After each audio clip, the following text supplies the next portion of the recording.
ਜੀ ਬਿਲਕੁਲ, ਮਜ਼ਦੂਰਾਂ ਦਾ ਆਲਮੀ ਦਿਨ ਇੱਕ ਐਸਾ ਦਿਹਾੜ ਹੈ ਜਿਹੜਾ ਮਿਹਨਤਕਸ਼ਾਂ ਤੇ ਹੱਕ ਤਹਫ਼ੁਜ਼ ਤੇ ਇੱਜ਼ਤ ਨੂੰ ਮਨਾਉਣ ਲਈ ਮਖਸੂਸ ਕੀਤਾ ਜਾਂਦਾ ਹੈ। ਅਲੀਪੁਰ ਚੱਠਾ ਵਿੱਚ ਇਸ ਦਿਨ ਵੀ ਮਜ਼ਦੂਰਾਂ ਲਈ ਕੋਈ ਛੁੱਟੀ ਨਹੀਂ। ਉਹ ਅੱਜ ਵੀ ਤਪਤੇ ਸੂਰਜ ਥੱਲੇ ਆਪਣੇ ਹੱਕ ਦੀ ਤਲਾਸ਼ ਵਿੱਚ ਪਸੀਨਾ ਬਹਾ ਰਹੇ ਨੇ। ਦੂਜੇ ਪਾਸੇ ਵੇਖਿਆ ਜਾਏ ਤੇ ਜਿਹੜੇ ਲੋਕ ਕਾਗਜ਼ੀ ਫੈਸਲੇ ਨਾਲ ਮਜ਼ਦੂਰਾਂ ਦੀ ਜ਼ਿੰਦਗੀ ਬਦਲ ਸਕਦੇ ਸਨ, ਉਹ ਅੱਜ ਛੁੱਟੀ ਮਨਾ ਰਹੇ ਨੇ, ਆਰਾਮ ਕਰ ਰਹੇ ਨੇ, ਸੁੱਖ ਕਰ ਰਹੇ ਨੇ। ਇਹਦੇ ਬਾਰੇ ਮਜ਼ਦੂਰ ਕੀ ਆਂਦੇ ਨੇ, ਉਹਨਾਂ ਕੋਲ ਪੁੱਛਦੇ ਹਾਂ। ਇਹ ਜਾਂਦੇ ਵਕਤ ਦੇ ਵਿੱਚ ਜਿੰਨੀ ਕੋਈ ਮਹਿੰਗਾਈ ਹੋ ਗਈ ਹੈ, ਮਜ਼ਦੂਰ ਛੁੱਟੀ ਕਰੇ ਜਾਂ ਦਿਹਾੜੀ ਲਾ ਕੇ ਆਪਣੇ ਬੱਚਿਆਂ ਦਾ ਪੇਟ ਪਾਲੇ। ਦੂਸਰੇ ਨੰਬਰ ਤੇ ਹਕੂਮਤ ਵੱਲੋਂ ਕੋਈ ਵੀ ਸਹੂਲਤ ਹੈ ਕਿਸੇ ਮਜ਼ਦੂਰ ਨੂੰ? ਬਿਲਕੁਲ ਨਹੀਂ ਹੈ। ਤੀਸਰੇ ਨੰਬਰ ਤੇ ਆਪਣੇ ਇਸ ਗਰਮੀ ਦੇ ਵਿੱਚ, ਸ਼ਿੱਦਤ ਦੇ ਵਿੱਚ ਮਜ਼ਦੂਰੀ ਕਰਕੇ ਸ਼ਾਮੀ ਬੱਚਿਆਂ ਦੀ ਰੋਟੀ ਲੈ ਘਰ ਜਾਂਦੇ ਹਾਂ ਅਸੀਂ। ਹਕੂਮਤ ਵੱਲੋਂ ਕਿਸੇ ਕਿਸਮ ਦੀ ਕੋਈ ਸਹੂਲਤ ਸਾਨੂੰ ਮੌਜੂਦ ਨਹੀਂ ਹੈ।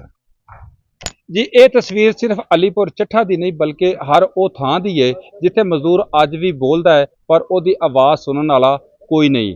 ਮਜ਼ਦੂਰਾਂ ਦੇ ਇਸ ਦਿਨ ਤੇ ਸੋਚਣ ਵਾਲੀ ਗੱਲ ਇਹ ਵੇ, ਦਿਨ ਮਨਾਉਣ ਲਈਏ ਜਾਂ ਕੁਝ ਕਰਨ ਲਈਏ। ਅਲੀਪੁਰ ਚੱਠਾ ਤੋਂ Naveed Ahmad Butt, sun news channel ਦੇ ਨਾਲ ਆਵਾਜ਼ ਉਹਨਾਂ ਭੈਣਾਂ ਭਰਾਵਾਂ ਦੀ ਜਿਨ੍ਹਾਂ ਦੀ ਕੋਈ ਜ਼ਬਾਨ ਨਹੀਂ। ਜੀ।